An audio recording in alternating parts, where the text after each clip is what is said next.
So this is computer architecture, CIS 2011. Um, and I'm Tom Gibbons. I've had a number of you in classes, but I've not had all of you in classes. So it's good to see some new faces. It's good to see other new faces here, so that's good. Hope you had a nice winter break. I had a pretty good winter break. I didn't do too bad. I went out to Seattle to visit my son for a couple of days, and my wife and I had a pretty good to-do list of projects to do over break. So we got some of those done, although we had a bathroom vanity didn't come until yesterday. So I still have a bathroom vanity top that I have to pick up today and install, but that's okay. So let's talk about this class and get us going on this class. So this is our architecture course. It is generally taken your first year, so there's a lot of first year students in this class. Often you take this after the CS principles class, but it's not a prerequisite for a lot of other classes. So we do have students who put this off to their second, third, fourth year. So we have some juniors and seniors in this class also for this. And so it's a mix. It's also what we call a high flex class. So we have online students and in-class students combined in this section. So in general, I'll be recording the lecture portions of these classes and broadcasting them on Zoom. So at various points, you'll see a Zoom link. So if you can't come to class physically, sometimes you can jump on Zoom. I'll also post this class online. So if I go to content and go to like week 1, right now we have the Zoom recordings from last year on here. I'll get rid of these. I just want to keep them there for an example so you can see, but we'll have the Zoom recordings from the day after class. I'll post that here too. So again, especially if you're an athlete or if you're working or some reason you can't get to class, you can always watch the Zoom recording of the class also. I do encourage attendance, especially on Thursday. We'll be doing lab day, and that's we'll be working on equipment in the lab here. So those are kind of important days. I mean, online students, you will do the labs on your own, and you can do the lab on your own even in person class. But again, it's helpful to have someone there to help when you get stuck when wiring or stuff like that out. So we'll talk about that more in a little bit. Okay, let's go back, and I'm going to jump to the syllabus, I guess, and talk about that.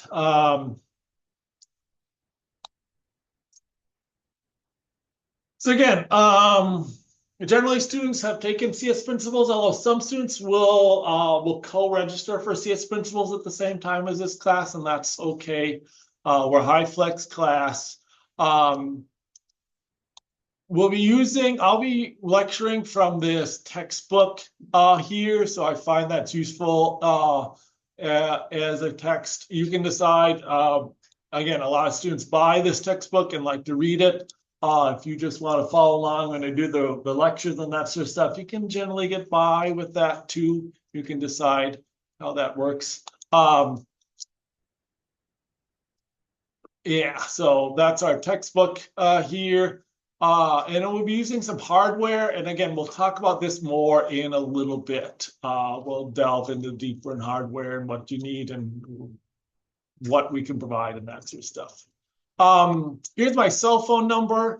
Feel free to call. I don't think you want to call me. Text me anytime you want here. Students who've had me around before know that texting gets me a little faster than email. If you want to reply within like 24 hours, you should probably text me there for this. I try to reply to emails regularly, but I'm not the greatest at emails. So text, even I have students who just text me and say, read my stupid emails. And that's fine also. But feel free to text me anytime. Questions, lots of students are just like, I'll take a picture of something and text me that and say, why isn't this working? That sort of stuff.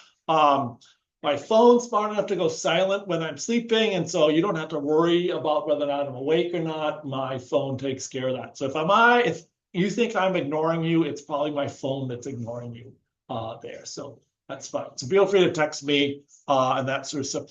I have office hours. Official office hours are 9 to 11 on Wednesday, but I am here Monday through Friday, 8:30 to 3:30 or 4 every day. So feel free to contact me. Again, in the evenings, feel free to text me. You can sign up for Zoom appointments, especially online students. There's a Zoom calendar here, not a Zoom, just an appointment calendar for signing up for appointments. Generally, right now I'm just doing Thursday nights and Sunday nights here. So again, you can just click on an appointment and sign that up. But again, I do have students who will just text me and say, until Saturday afternoon, they'll just text me and say, I need help with this. Can we just Zoom real quick? Or can you, if we need to meet or do a screen share or something like that, we can there. Here's my Zoom link for this class here. It'll be posted here in a number of other places. So again, if you want to jump on Zoom, that's how you would do it when this class is live. So that's generally how you can contact me. I'll just warn you, Tuesday and Thursdays, these days I'm busy. I'm teaching from 10 and noon and 2. So I'm teaching from 10 until 4 basically here. So I don't have a whole lot of time on Tuesdays and Thursdays that are free. Monday, Wednesday, Friday, I don't teach at all. So like tomorrow, I'll just be sitting in my office all day long bored. So feel free to stop by or text me or whatever there. But a lot of students will just stop by my office. Or if you're down here working on something, just text me or email me and say, can you stop down? Something like that. So stop by my office if you need questions on anything. So Monday, Wednesday, Friday are really good days for me. So every week we'll have an exercise, a lab, and an activity that you'll do. We'll often work on the exercises in class on Tuesday, or we'll let you get started on them towards the end of class. Labs, Thursday will always be lab day. We'll almost spend the whole day Thursday on labs, and there'll often be hardware where we're working on that. And we'll have a couple TAs, at least one student worker here to help us out so that when you get stuck, and if I'm helping someone else, you can. So Thursdays are we generally call lab days in this thing. And then your activities every week will be kind of an external tutorial that you have to go through. Usually it'll be a number to choose from, like 3 or 4, and you pick one of the tutorials to go through and complete that. So every week you'll be doing those 3 things. This class used to have weekly quizzes. It doesn't anymore. I think I've removed that from everywhere, but if you see anything about the weekly quizzes, those are not. They've been replaced by these weekly activities and stuff like that here. So every week you'll have to turn in 3 things here. Now we will do these things, like I say, in Tuesdays we'll often do the exercise, Thursdays we'll do labs, but they're not actually due until Sunday nights. Again, because we have online students who are often working during the week, they can't often do classwork until the weekends. Due dates are always Sunday nights, midnight. By the end of the day on Sunday, you have to have things. And that's why I also have office hours Sunday nights too, because sometimes students put them off until Sunday nights. So those are available. Okay. And then the last couple of weeks we'll spend on a final project, and we'll talk more about that here. This is kind of our layout of our schedule and what we'll be doing, what chapters we'll be covering for this stuff. So that's kind of our syllabus. I think everyone here, well, not everyone, we have a couple undecided majors, but CIS classes run in Brightspace. Everything is done in Brightspace. You'll live and breathe Brightspace for this course. All the material will be in Brightspace. Everything you'll submit will be submitted in Brightspace. I'll grade it and return it all in Brightspace. Everything will be in Brightspace for this course here. Every week I'll release the newest unit here. I've got most of them hidden because again, I need to do a fair amount, some updating on these units before I release them. So you should be able to see 0 unit, the prep unit, and then unit 1, and we'll cover. So let's just walk through unit 0 right now, and let's talk about the lab equipment.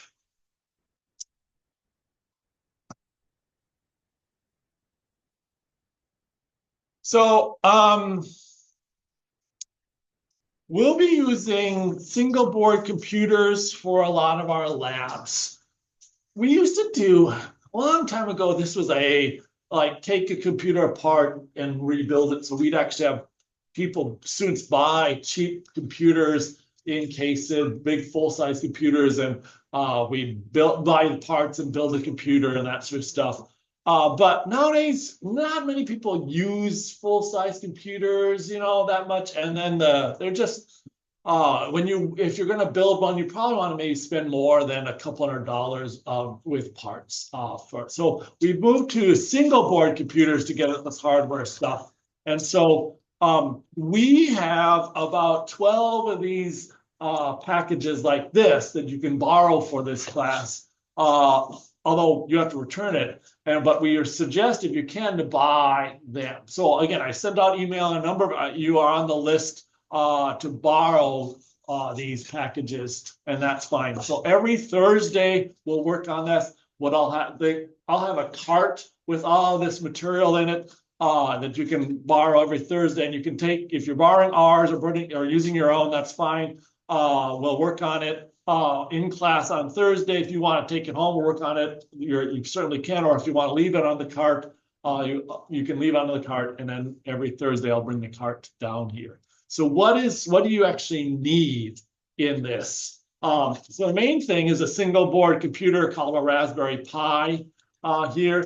So it is just a, let's see if I can get this out here. It is just what we call a single board computer. It's just a computer. It has plugs for HDMI, plugs for power, USB-C. It has these pins that will connect things to, and it has USB ports and an Ethernet port. It has built-in Wi-Fi. So it's basically just a small computer there. So you need one of these. There are different versions of this. This one's a Pi 4 here, which was an older one. We also have some Pi 3s. I'll just warn you, if you're borrowing some of our equipment, you might be getting older Pi 3s, which work, but they're kind of slow. That's why we have, if you're buying one, you're probably buying a Raspberry Pi 5, which is a newer, more faster version of this. Basically looks the same, but it says Pi 5 on it instead of Pi 4 here. So you need one of these for your Raspberry Pi. And then these have different power and HDMI cables here, so you want to make sure you get the right ones for yours here. And again, generally, if you're using a Raspberry Pi, you'll do it. So let's just go over that. So besides the board, you need a case to put the board, to put this in here. So we'll need some sort of case. Let's get this back in its case. Let's see how. Okay, so you need a case for it. You need a power supply. So these are USB-C or micro USB power supplies, depending on the version of it. But you can't just use your phone charger. These draw a lot of power, so you need a bigger power supply here. So you need one that's dedicated to this or has the right capacity. So you need a good power adapter, not just a little phone charger plug for it. So you need that. You need an HDMI cable here. Now, older ones use a standard HDMI cable like this. These newer ones, one end is a micro or a mini HDMI cable. This is your video cable here. So the newer Pi 4s and 5s have this micro or mini, the small HDMI on one end and a normal HDMI on the other end. So you'll need one of those. Optionally, you might want to put in some heat sinks, and sometimes when you buy the case, they'll come with these little heat distribution stuff that you just stick on here to spread out the heat, because these will get kind of warm, especially the newer ones get hot here. And then you need an SD card that'll go in here that we have to format and install the operating system on here.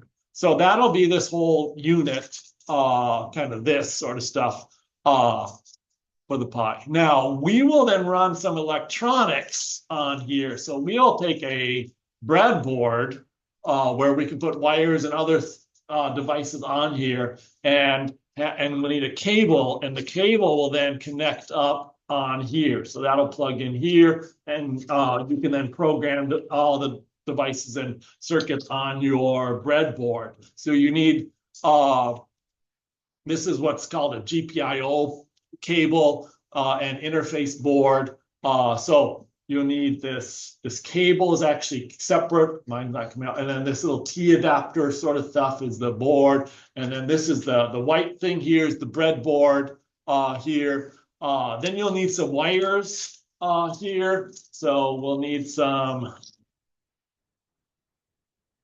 these are what we call jumper wires here. And so they just plug into this breadboard to jump the circuit from one location to the other. So you need a bunch of little jumper wires. You'll need some resistors and some LEDs. So like here's an LED light. So this is the little LED. Again, that'll plug right into the breadboard like that, so we can wire up and program stuff here.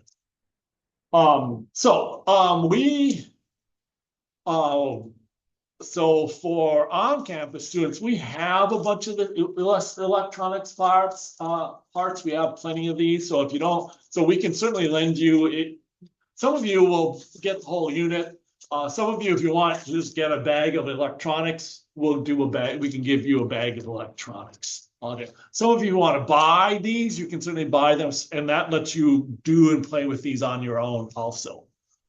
Online students that aren't in the lab, you're going to want to buy the sort of equipment. So here's the list.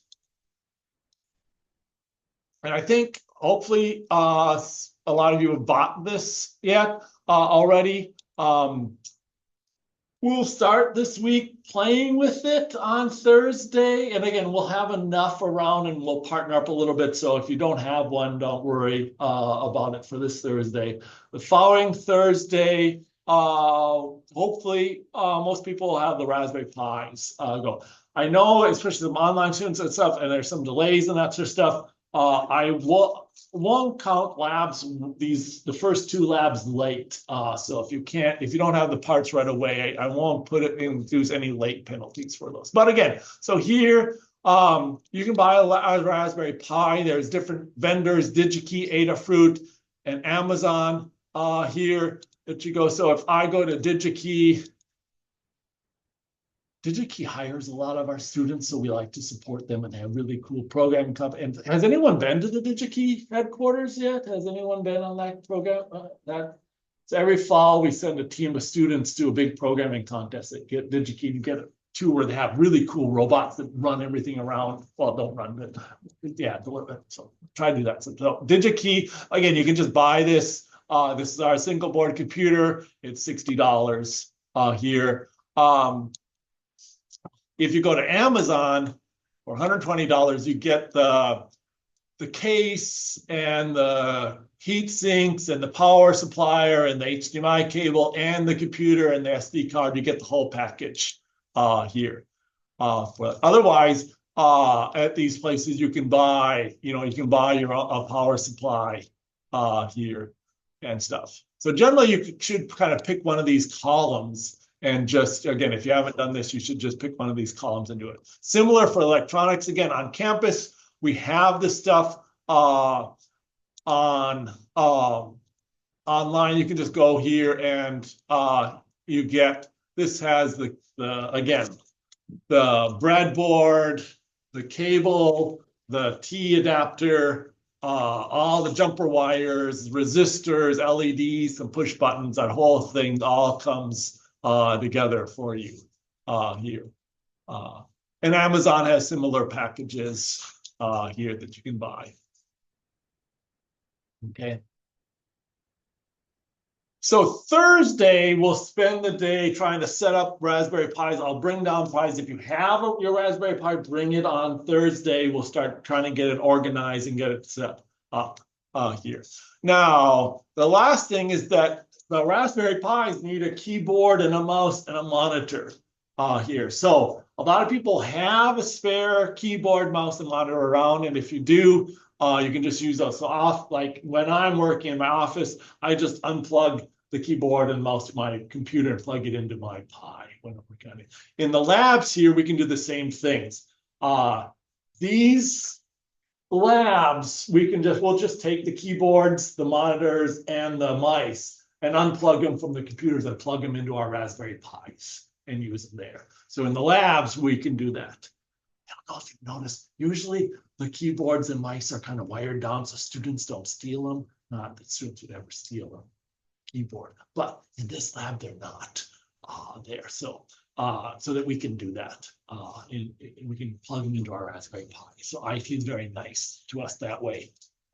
So on campus, we can do if you're working at home, if you're an online student or whatever, if we can't make it, you're going to have to track down a keyboard and a mouse in a Raspberry Pi. And again, you can buy those. There are cheap, inexpensive. $15 gets you a nice, well, I don't know if nice, a basic mouse and keyboard USB at Amazon. So that works fine here. And again, for the HDMI monitor, you can actually use a big screen TV. I mean, I know students, I've Zoomed with students and they're working on because that's the only monitor they have that takes HDMI at home is a big screen TV there. So you can do your Raspberry Pi on any sort of screen as long as we can plug an HDMI cable into it. We can work fine. So yeah, so just unplug whatever your Xbox is connected to and plug your Raspberry Pi into that. So, okay.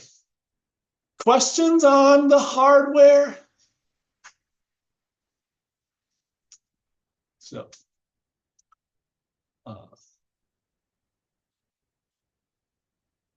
okay, let's go back here. So that's our lab equipment. I think we did the course overview. Oh, I guess not. So yeah, all right, yeah, mentioned. We'll do an exercise every week, a lab, and then there'll be a learning activity every week. Everything's due on Sundays. We have a textbook.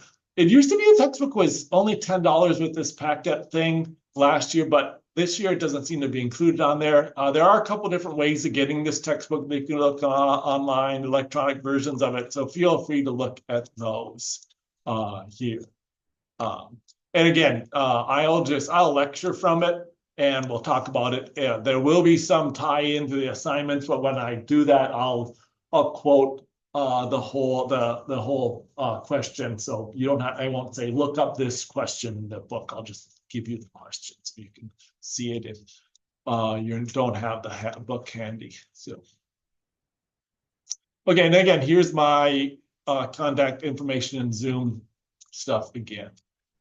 Okay, so that's the background. So let's talk about stuff here. So the exercise, we'll actually talk a little bit about that today and look at that. The activity, well,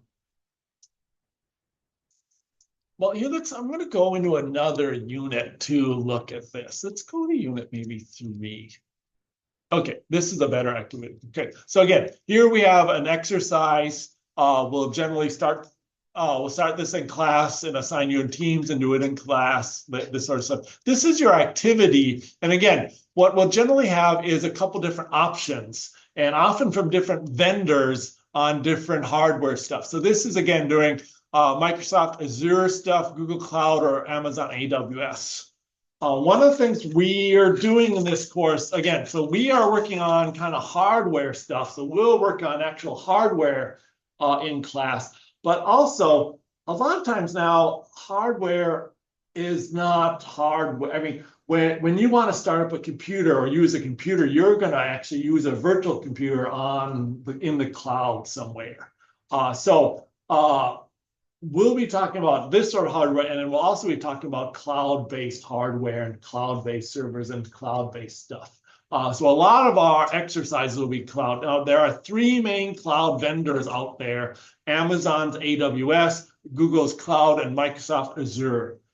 So you will often be able to choose and do activities with any one of them. And you can jump back and forth and stuff like that here. So again, this says you can do this exercise at Microsoft Azure, you can do this exercise in Google Cloud, or you can do this at Amazon. Now, some of these will be part of larger modules where you can learn a certificate, you can earn a certificate or a badge or something like that. And we'll talk about how you can maybe post that to your LinkedIn profile and stuff like that here. So like here at Microsoft Azure Fundamentals, we're just doing part one of a 4-part sequence here. So again, if you wanted, every unit you could do a different part of this, and then you'd have this whole Microsoft Azure Fundamentals I don't even know if it's a certificate or what, lesson completed that you can register. Similar for these, we'll start these. And again, you can jump back and forth between these, or you can choose one and do it. And we'll do a number of different ones. So again, that's what the activities typically are. And this is something you'll do outside of class for this. So, all right. So there isn't a good example of that for this intro one. So you have a couple options here. The textbook talks about the iPhone here, so you can just explore and find out information about an iPhone. There's something we talk about Moore's Law, and again, you can look up Moore's Law here and find a video or something on YouTube or TikTok. I don't know what's on your TikTok feed, but I have lots of really cool tech stuff on my TikTok feed. So if you're not getting people talking about Moore's Law and newest GPU stuff on your TikTok, maybe that's going away. So maybe you should be doing that on some other platform. But you can manipulate your social media algorithms to feed you some really interesting content there if you're if you're careful about manipulating the algorithms for social media. So here you can look up Moore's Law even on YouTube stuff.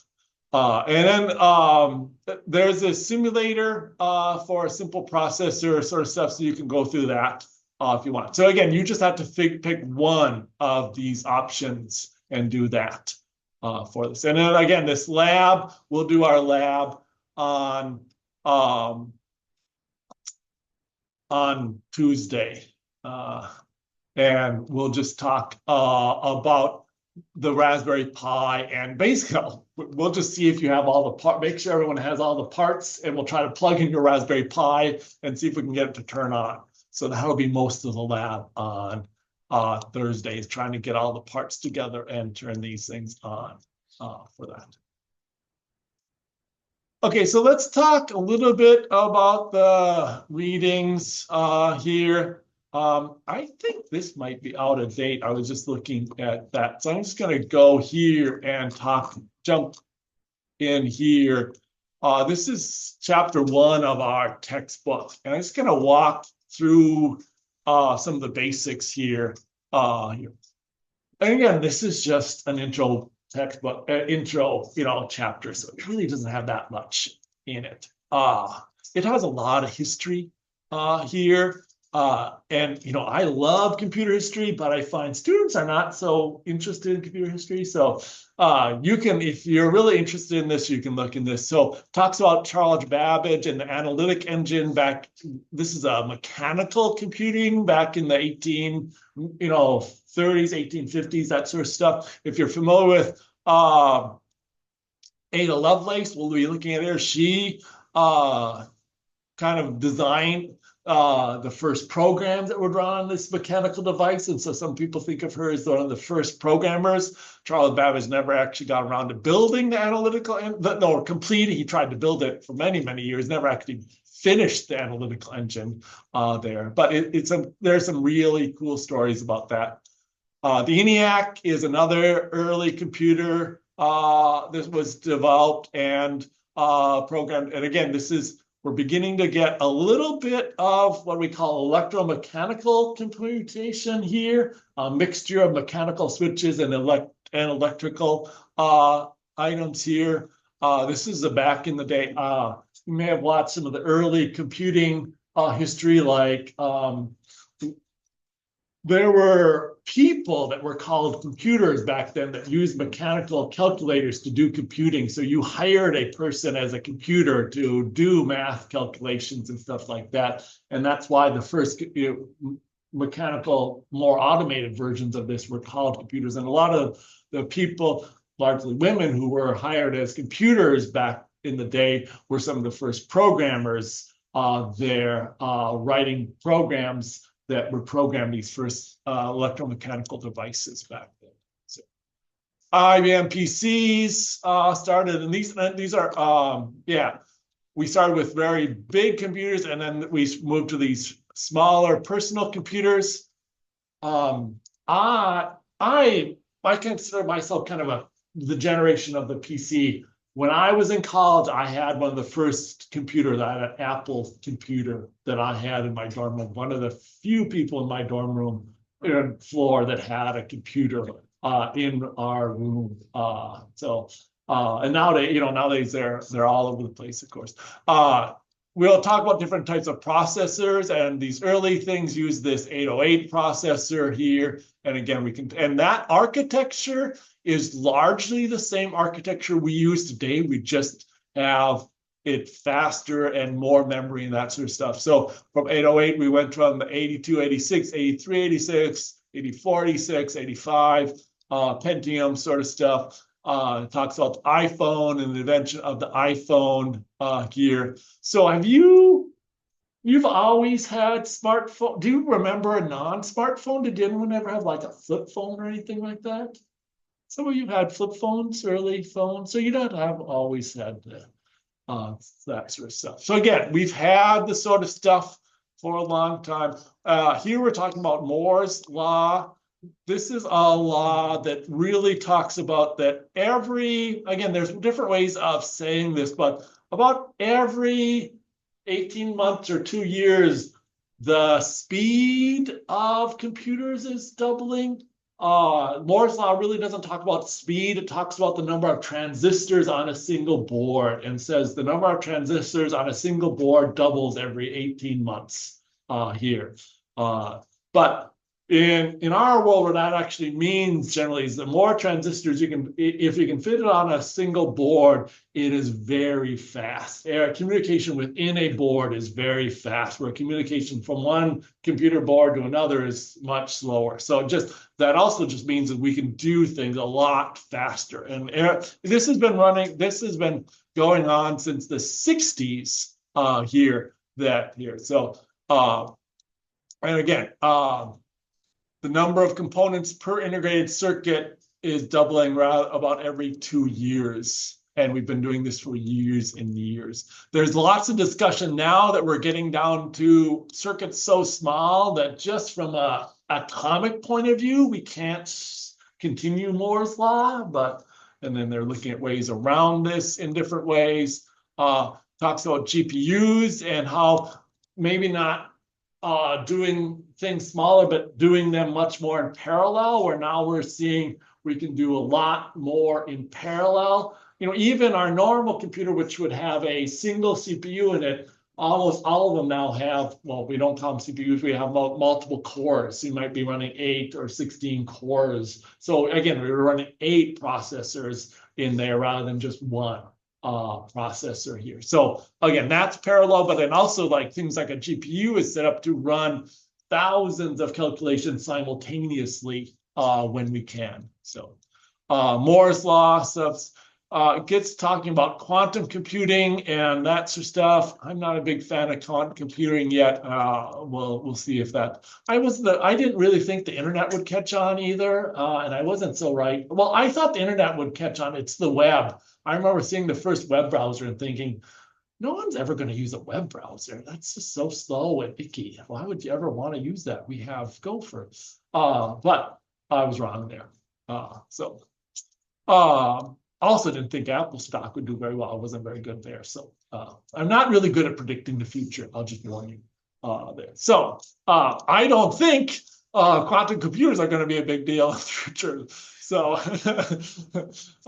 take that with a grain of salt here also. So I also remember thinking back early on that Google is not going to be very important because anyone in their dorm room, I mean, I was a kid in the dorm, like anyone in the dorm room can write a search engine to crawl the internet and catalog it. Why is that worth any money there? So I was in that. So I also in the 80s, my friend quit school to go work at a new company called Microsoft and said, you should come to Microsoft and work at Microsoft.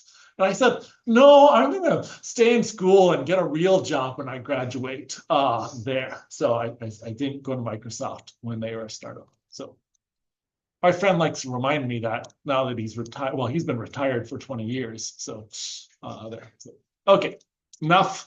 Tom is not very smart stories here. So again, computer architectures, we represent binary stuff with voltage levels. And again, we'll see that. We'll actually get to see voltage levels with this, which is kind of fun. We talk about binary numbers, hexadecimal numbers, and that sort of stuff. And again, some of this is covered, again, think pretty well in a CS Principles class. So I think if you haven't seen it, you will see this in CS Principles and how we encode information here for this. So I think we're all aware of what a binary number is and maybe how we could use the binary values to store like integer or something like that there. So talks about some other processors, brings up this 6502 microprocessor and how that works a little bit more. And again, I'm not going to go into too much detail about it. We will talk a little bit about assembly code later on and machine code and build on some of the stuff that's covered in the CS Principles for that. So again, just kind of an intro to hardware. And I think if you're a computer major and you've had CS Principles, I don't think there's really much in that first chapter you probably haven't seen there. Let's work on the exercise a little bit here for this. So if you go in, again, Unit 1, scroll down to the exercise, click on the link here. That'll bring this up here.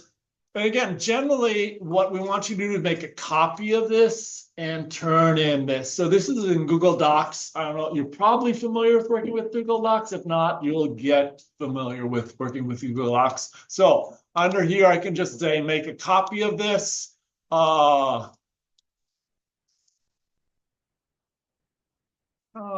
Copy of I have so many copies, I have to date this. Okay. So you make a copy of it so that you can then edit it there. You want to just answer these questions here and then you'll submit a copy of this to Brightspace. One thing I want to talk about is sources of information where you can do that. First question, compare two different sources of information on computer hardware that you might use. Try to select one source that you trust as unbiased more than in other. They could be social media reviews, websites, or stuff like that. Nice way maybe to get started on, like, let's say you want it over break. I had a friend, she's in care at actually just at Benedictine here. She's an elderly lady, but she had an old iPhone and it was dying on her. She needed a new iPhone. So I was just researching what would be a good iPhone to buy? So maybe you want to just do, search for this I'd say iPhone 15 reviews.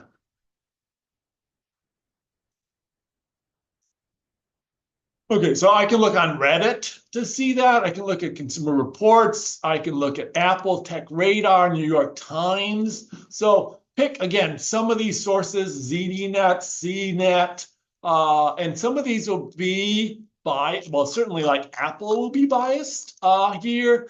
And some of them will be more trustworthy than others. So again, we just want you to pick two sources here for this stuff. So again, I find just searching like something like that is a good way. Maybe you have sites you already use when you're trying to buy some hardware that you think is good there. So we just want you to list two sites. So again, here I would just say, where do I want to go? So try to select two sites, the information source, website, URL, YouTube, user, social media, AI account, something like that.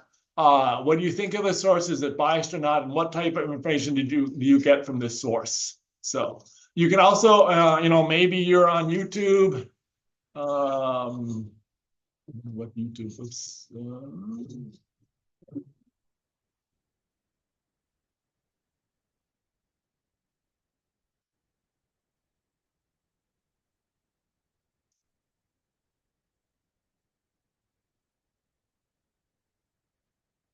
So Brownlee, Marcus Brownlee, he reviews, he's got what couple, this iPhone review has 16 million views. So again, maybe you want to use, I don't know who you follow on YouTube or other social media and that sort of stuff. I'll just warn you, one of my underlying goals of this course is to shift your social media accounts to something more interesting from my point of view and away from the other stuff. So I'm gonna be trying to take over your social media sources by having you search for iPhone reviews and that sort of stuff. I'm sorry about that, but that's just one of my goals. Okay, please be aware of that. So, okay, so yes, find two sources. Write them down. And again, you can even use AI. It's sometimes fun to compare AI with a traditional source. You can do that there. So work on that here. I'll let you work on that for a little bit, and then we'll jump into the next one and see how that goes. Okay, I'm gonna break in right now. I'm gonna do one more thing. I don't take attendance, but I like to learn people's names. I don't know everyone's names, and I'm horrible at names. So let's just go around and tell me what you like to be called there. So your first name or whatever. What do you prefer there? So let's go over and do that. So while we start, Dendo, what do you want to be called? Okay, good. Yep. Yep. That's right. Yep. Who's it? Yep. What? Yep. My right. Okay. I don't know where my okay. You call me Nate. What? Nate. Nate. Yep. Bruce. Yep. What's that? Okay. Way back. David. Okay, so Sophia.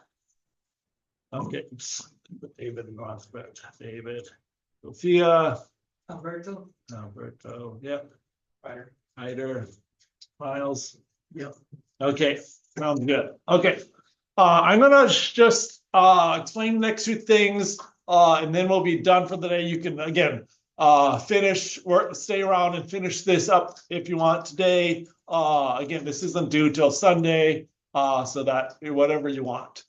So next thing, again, we talked a little bit about binary processor or hexadecimal stuff. One thing I see where I actually see this used is the color pickers. So if you go to this color picker, you can pick your favorite color here, and it will tell you the number here. So again, you grab this hexadecimal number. In colors, they tend to put a pound sign in front of the hex here. So I would just paste that in here for that. And then the 3 hex values, again, you can take that right from the numbers. The first, there are 6 digits. The first digit here would be 2F.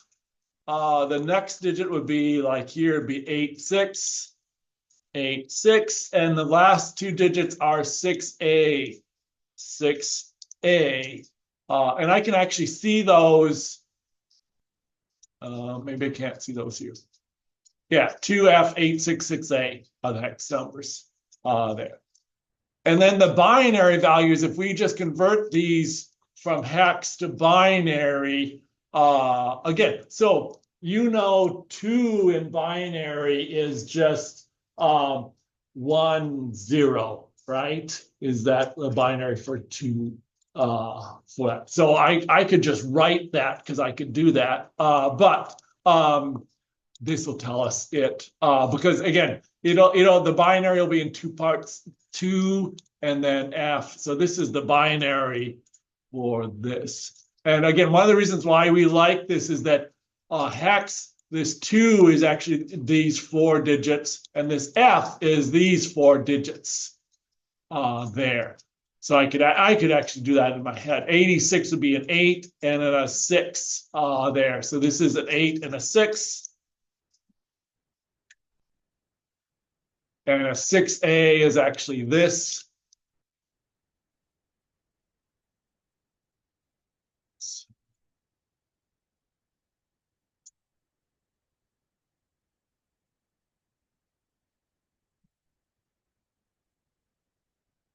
There, if I get on my line there. And then the decimal values here are, again, I'll list them up here, 47, 34, 106 here.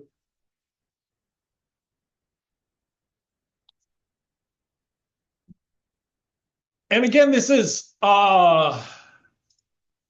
red, green, blue values here. So I have this one, and again, these are numbers between 0 and 255 here. So red, green is 134. That's a lot of green. Yeah, this is a bluish green, so there's a fair amount of blue in here. And then to make it all a little darker, there is some red mixed in here to make it a little more darker grayish looking. So those are my 3 values. So again, you have to do that for 2 different colors here. You can just pick whatever your favorite color is here. You can also pick a color, and then they'll show you similar colors, and you can jump around to get your favorite color there. So do that. The other thing is to find out about the 6502 processor, which is covered in the book somewhat here. You can just Google that. I actually find AI pretty good at this. So like here, I just brought up ChatGPT and I said, we just want you to list something interesting and summarize it in a single paragraph here. And again, there are times where I don't want you to use AI. You can actually use AI here a little, some. So again, I just asked list 6 fun or historical facts about the 6502 processor. And one of it is like, it's used in the NES. So now I go, oh, now I want to know what video games from Nintendo first ran on a 6502